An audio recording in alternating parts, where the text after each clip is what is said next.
depende de nenhum tipo de corte de gasto e ele depende de receitas que não existem, que precisam ser aprovadas num Congresso hostil e venal. Segundo ponto, ele tem que ser execuível.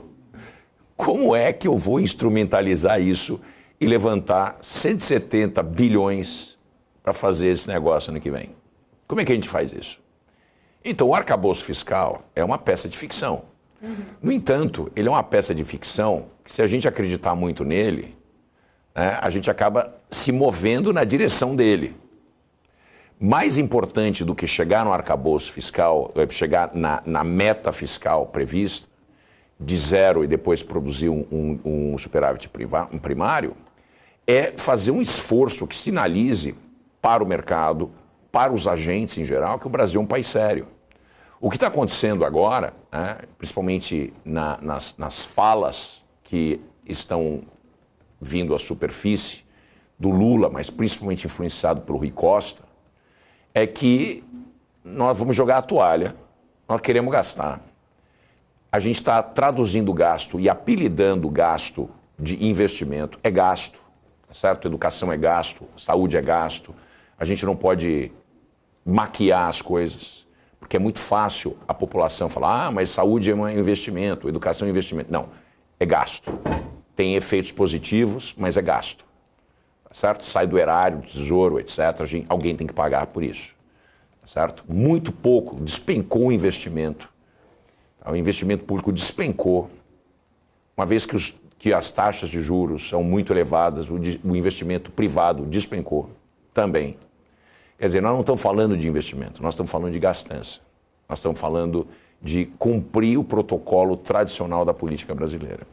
Então, como a gente tem um arcabouço fiscal que ele não é nem crível, nem execuível, está aí armada a armadilha com relação à tendência da estrutura fiscal brasileira e, por conseguinte, da dívida. A dívida está se encaminhando para um nível que não é sustentável. Se em 10 anos a gente vai bater em em mais de 84% do PIB, é uma relação muito elevada para um país de renda média. Nenhum país de renda média tem isso. Tem a China. A China ninguém sabe nem qual é o PIB da China. E a China é um país diferente. Apesar de renda média, ela é o segundo PIB do mundo. Não dá para a gente se comparar com um país como a China. A gente tem que se comparar com um país como a Indonésia, com o México.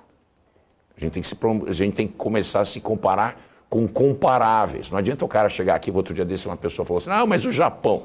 É o Japão. O Japão emite ien. Então, a conversa para aí. Existe um risco fiscal grande. Risco fiscal evita que as pessoas consigam formular os seus projetos de futuro. Na incerteza, isso acaba batendo no prêmio de risco. E como bate no prêmio de risco, a gente não pode descer a taxa de juros para onde seria necessário para voltar a investimento privado e público. Então, nós temos um problema sério.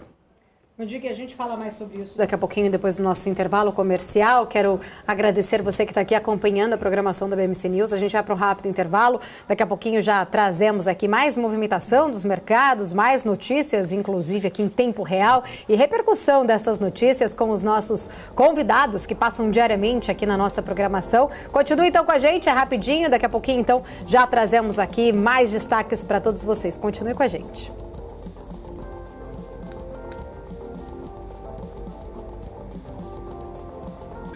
BMC News.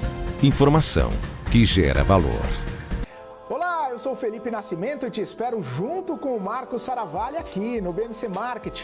Aqui tem debate com os convidados, análise dos principais assuntos do dia. Você vai saber o que impacta a economia e o mercado financeiro. Com opinião, claro, de quem entende do assunto. Nosso encontro aqui no BMC Market é de segunda a sexta-feira, às 2h30 da tarde. BMC News. Informação que gera valor.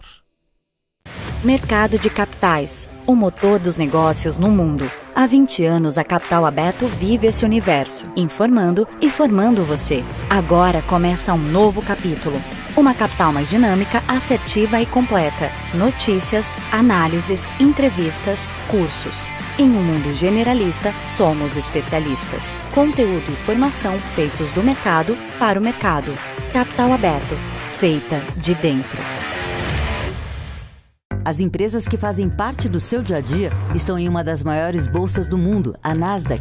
E a boa notícia é que você pode investir nessas empresas diretamente pela Avenue, sua corretora nos Estados Unidos. Com os dados das ações dos Estados Unidos fornecidos pela Nasdaq em tempo real, o cliente Avenue pode acessar diretamente as maiores bolsas do mercado americano. Entre neste mercado de tecnologia e inovação. Acesse avenue.com.br/Nasdaq e seja bem-vindo ao mercado global. Conheça a Brasil Paralelo, o único streaming que oferece uma experiência completa, que começa antes de cada filme com a sinopse em vídeo e continua depois que os filmes acabam com as análises e podcasts sobre o que acabou de assistir. Somos o grupo de comunicação que produziu o Brasil, A Última Cruzada, a série de história que mudou a forma do brasileiro olhar para o seu passado. Junte-se às mais de 600 mil famílias que assinam a BP. Entre no site brasilparalelo.com e faça sua assinatura.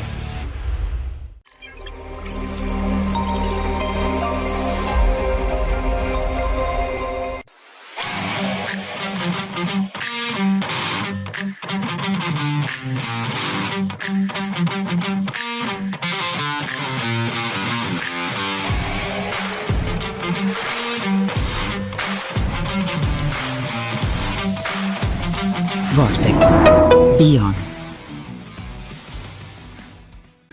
BMC News. Informação que gera valor.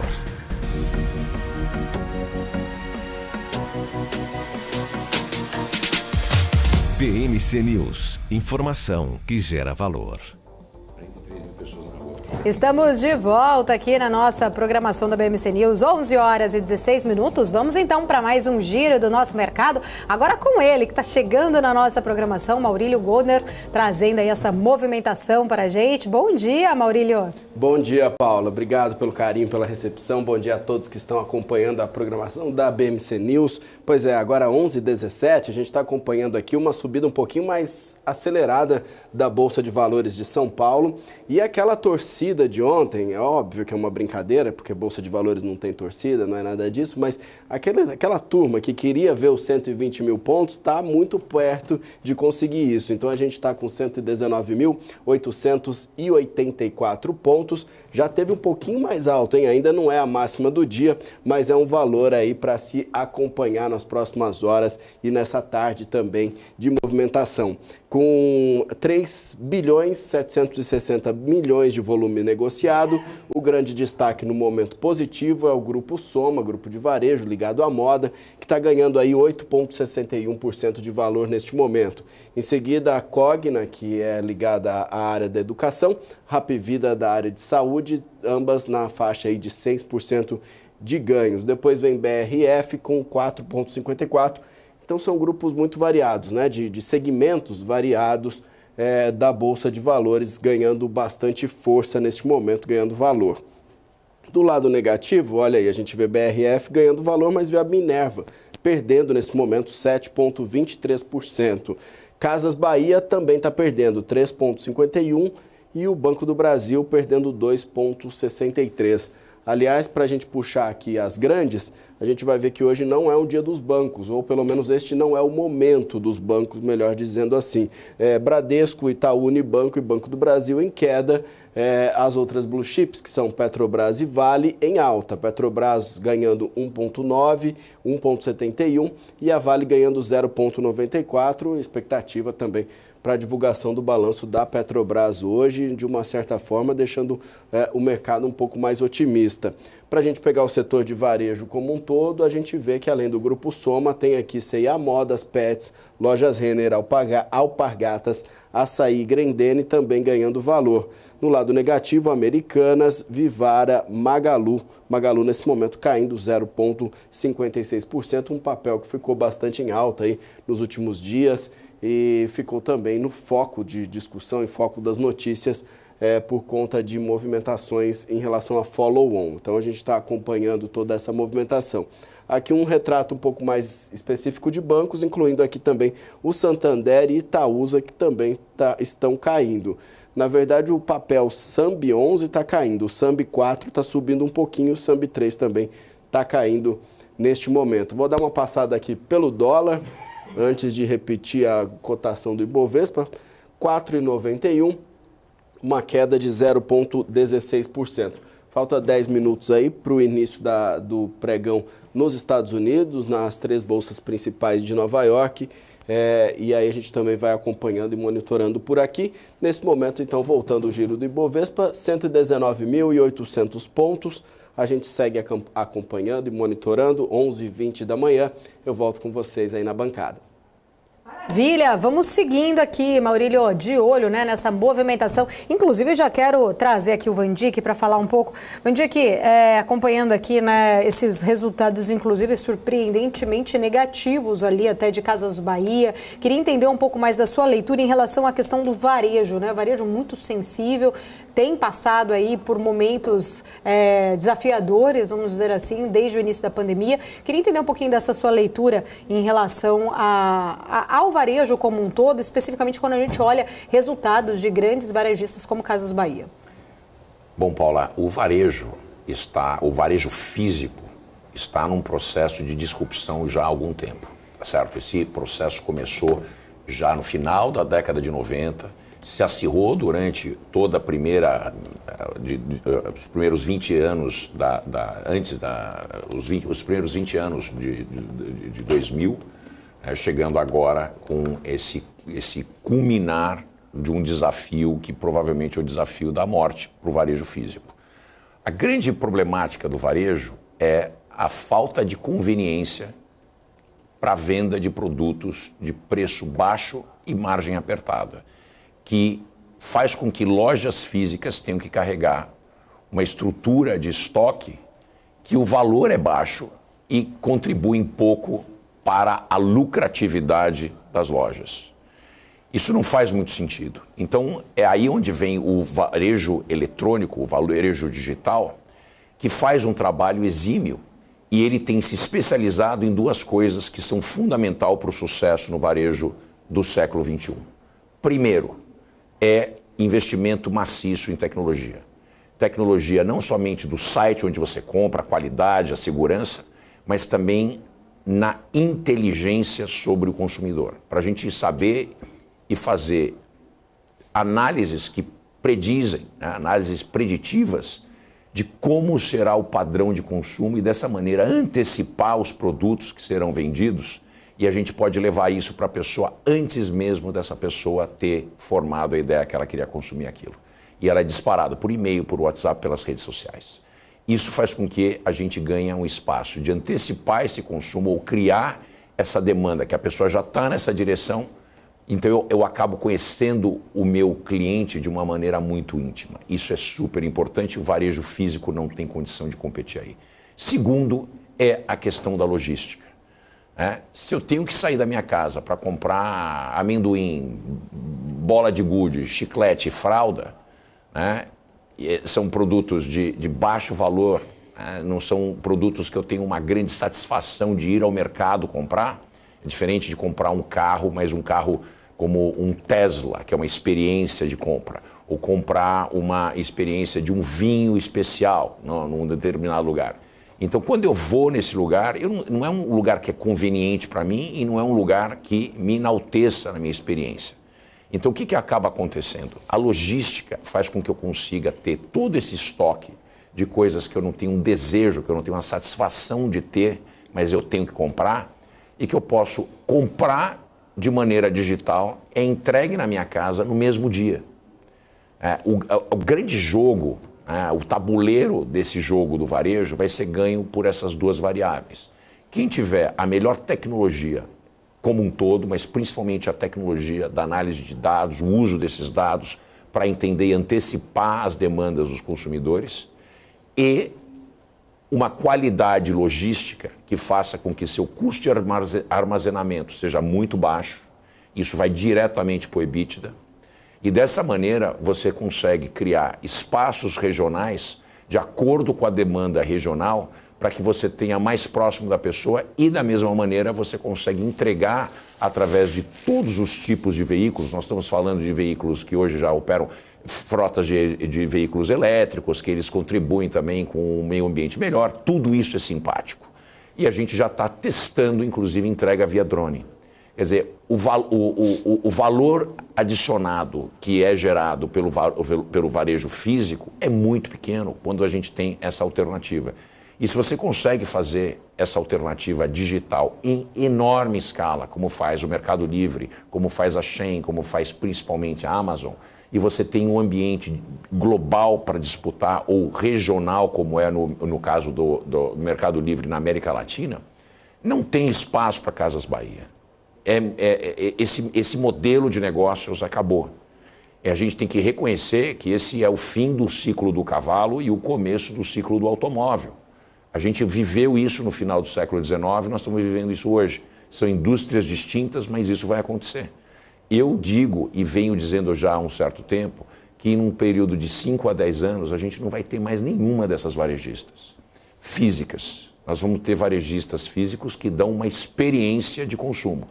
Agora, para você comprar um alface, ou para você comprar uma fralda ou bola de gude, me desculpe, esse modelo não faz nenhum sentido você pagar para ter uma estrutura física em bairros caros ou pontos caros, normalmente em esquinas ou ruas principais, para você ter um estoque que você não sabe exatamente qual vai ser o giro dele, porque existem outras alternativas, e você vende um produto com preço baixo, com uma margem muito pequena. Então, essa disrupção digital acontecendo no mercado, na indústria do varejo. Maravilha, Vandic. É um desafio bastante grande que a gente tem visto, inclusive, nas movimentações da Bolsa, né? Seja varejo, como você muito bem comentou, Casas Bahia, Magazine Luiza, no varejo de moda também, essa disrupção está acontecendo, margens cada vez mais baixas, alavancagem cada vez mais alta, né? Um endividamento bastante forte, sem contar que muitas dessas varejistas acabaram fazendo uma movimentação de virarem financeiras também, né? Com seus cartões próprios, e aí a inadimplência absorvida para dentro da companhia também. Então, são vários fatores que contribuem com essa análise, essa abordagem aí dos desafios do varejo. Então, para sair desse fundo aí, complicado. É quando você pensa que está cavando para cima e cavando para baixo. Essa vai ser a morte por 1000 cortes, como se fala em inglês, né? Magazine Luiza, o instinto via varejo, esse pessoal vai sangrar, mas vai sangrar com cortes e cortes e cortes, que não são cortes que fazem aquele golpe de graça, o sujeito, né, expira, e esses golpes sucessivos vão levar à derrocada dessas empresas, eu não tenho muita dúvida não. Maravilha. Posso mudar um pouco de assunto aqui, claro, Paula? Rapidinho, porque com o Vandic a gente gosta de falar também, e ele até já deu o tom, né, falando da China anteriormente, que é um pouco mais complicado de fazer qualquer tipo de análise, mas saíram dados da China hoje mostrando mais desaceleração, né, Vandic? Inflação ao produtor, inflação ao consumidor caindo. Essa discussão sobre a inflação na China, que mostra a desaceleração da economia, que talvez não vá conseguir atingir as taxas de crescimento, além, né, de também sinalizarem, como a gente viu na balança comercial, toda aquela desaceleração global, né? Como que você está vendo esse movimento, Vandic, pensando que a China tem muito, né, do comércio global, comércio com o Brasil, dita muito, né, do ritmo da economia global lá na China, e eles às voltas aí com grandes desafios, que sinaliza também a possibilidade de mais estímulos por lá para tentar fazer com que o país cresça o prometido. Felipe, lembra Eu Sou Você Amanhã, aquela campanha, aquele comercial do Drures que aparecia na televisão nos anos 80 e começo dos anos 90? A China e o Japão é uma figura que se espelham um no outro, No entanto, o Japão se tornou um país rico e a China é um país muito pobre. O modelo de crescimento chinês, ele se esgarçou. A gente está assistindo as últimas passadas desse modelo. Grande preocupação é o seguinte: a China se tornou se tornou um país que é a manufatura do mundo para exportação. E o mundo relevante, o mundo ocidental liderado pelos Estados Unidos, não quer mais a China. As ambições geopolíticas da China, elas são diretamente impactantes no status quo criado pelos americanos após a Segunda Guerra Mundial. Então a China é um desafiante em vários aspectos, econômico e militarmente, e numa geografia super importante do mundo. Então o que acontece? Os Estados Unidos, eles estão liderando um mundo que tem buscado alternativas. Também a pandemia de Covid mostrou com a ruptura das cadeias, né, de supply chain, etc. Elas criaram um problema de abastecimento, teve um choque de oferta, contribuiu para esse processo inflacionário do mundo. Então, ficou muito claro que a China não pode mais ocupar esse lugar. No entanto, toda a economia chinesa é voltada para a manufatura e para a exportação. E para que ela possa fazer isso e seja competitiva, ela depreciou de maneira artificial, por mais de 4 décadas, os salários, a renda dos seus cidadãos, quem trabalha nessas estruturas para a manufatura, para que ela pudesse ser competitiva. Isso só acontece num país onde você tem um mandatário, um partido que a gente apelida de ditadura. Isso não pode acontecer num mercado onde você tem mercado livre e, ao mesmo tempo, você tem alternância de poder e uma democracia. Então, o modelo econômico da China funcionou e funcionou muito tempo, mas você acabou batendo numa situação complicada, que é o mundo começar a rejeitar a China e fazer nearshoring, friendly shoring ou onshoring. Os Estados Unidos estão fazendo muito onshore, trazendo de volta para eles. E o que acontece? Nos últimos anos, o custo do trabalho na China se elevou muito. Então a China não é mais um país que o trabalho é tão barato comparado com outros lugares como Malásia, como o próprio México e outros lugares que estão se beneficiando, Vietnã, por exemplo. Então, dessa maneira, o povo não ficou rico, mas não tem condição de consumir os produtos que são produzidos por ela. E outra coisa, grande parte da renda, né, do chinês é utilizada para aquele investimento da vida do chinês, que é a compra de uma casa. A compra da casa tem preços extremamente elevados, eles se endividam, não existe um mercado hipotecário muito parecido com o nosso, você tem que tomar emprestado o dinheiro todo, depois você pega compra a casa e o cara vai construir a casa. É diferente do nosso modelo no Ocidente. Então o que aconteceu? Eles se endividaram tremendamente nesse mercado que é o real estate, o mercado imobiliário. As pessoas, o cidadão chinês não tem renda disponível para comprar outras coisas. Ele tem medo de comprar.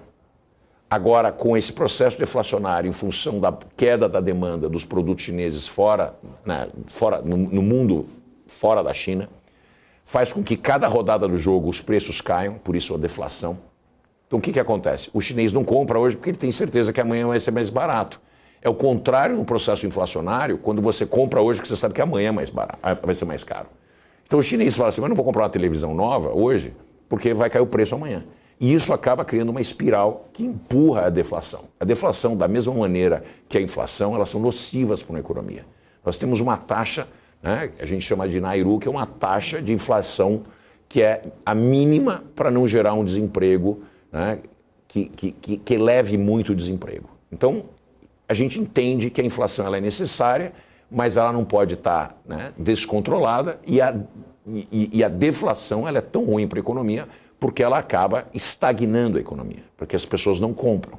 Outra coisa importante que vale notar aqui, que poucas pessoas falam, as empresas chinesas, elas podem estar sofrendo o que a gente chama de uma recessão de balanço. Como o balanço delas precisa ser marcado a mercado, elas têm muita coisa que o preço caiu, principalmente o preço dos imóveis. Então, e elas têm uma dívida elevada e o preço caiu. Então, essas pessoas elas estão preocupadas, primeiramente, em resolver a questão das suas dívidas, né, o passivo do seu balanço. E para resolver o passivo do seu balanço, você reduz gasto, inclusive consumo. Então nós temos esse problema. A China parece estar numa situação parecida com o Japão, que baixa a taxa de juro, praticamente dá para o cara o negócio e as pessoas falam, nem dado eu quero. Então é uma situação muito complicada que marca o final de um ciclo. Funcionou muito bem, teve seu começo, seu meio e ele vai encontrar seu fim. A China precisa de uma mudança radical da estrutura econômica e da sua estrutura política. Elas não andam separadamente. Você não pode ter capitalismo sem ter, paralelamente, alguma forma de democracia. A democracia é o análogo do mercado no mundo da política. Se você não tem isso, as mãos não se conversam. E a China está nesse ponto. E pegando esse gancho, inclusive, né, a China tem vivido aí uma nova, vamos chamar assim, uma nova geração, né? Vem aí geração de filhos únicos, muitos estudaram fora, inclusive no próprio Ocidente, mais qualificados, né? Valores, inclusive, diferentes até mesmo do que se tinha, né, da China antiga. Baseado nisso, até quando você fala, né, em relação à questão à democracia, essa nova geração, ela pode forçar ali a um novo tipo de governo, você acredita? Certamente ela pode, ela deve e ela provavelmente vai. Por isso que eu sempre tive muita dúvida na longevidade do status quo chinês. Você tem um problema que é um desequilíbrio do ponto de vista de pessoas jovens na China, tá certo? A China é um país que envelheceu, é o país que envelheceu mais rápido na história. Nós temos algumas gerações que fazem parte da que a gente chama de geração de um filho só, mas são normalmente uma geração é 15 anos. Nós temos diversas, porque isso começou nos anos 70. Então, nós tivemos diversas gerações que são filhos únicos. Essas pessoas tiveram maior atenção dos pais, essas pessoas tiveram maior concentração de investimentos como educação, etc. Essas pessoas sobreviveram, porque na China você tinha muitos filhos e essas pessoas morriam e você acabava tendo 2 ou 3, mas tinha tido 6. Quer dizer, então essas pessoas elas são diferentes do chinês que passou pela Revolução Cultural, que passou privações. Agora, vale lembrar que esse é um grupo de chineses que fazem parte desses 350 milhões de pessoas que vivem nas zonas especiais.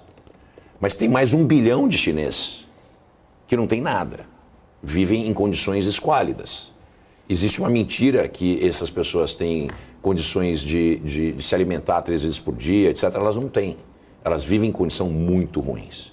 E essas pessoas, ao mesmo tempo, elas não podem migrar para os centros urbanos ricos, porque senão você criaria um problema muito sério, criminalidade, favelização, etc. Problemas que a gente vê aqui no Brasil. Do outro lado, nós temos também a falta de oportunidades para esses 350 milhões, que é gente pra caramba, é mais do que os Estados Unidos inteiro, que foram educados, que foram para a universidade. Então você tem uma oferta excessiva de pessoas super qualificadas sem ter a necessidade para esse tipo de qualificação. Essa é a receita do bolo para inquietude social. Muitos pontos aí.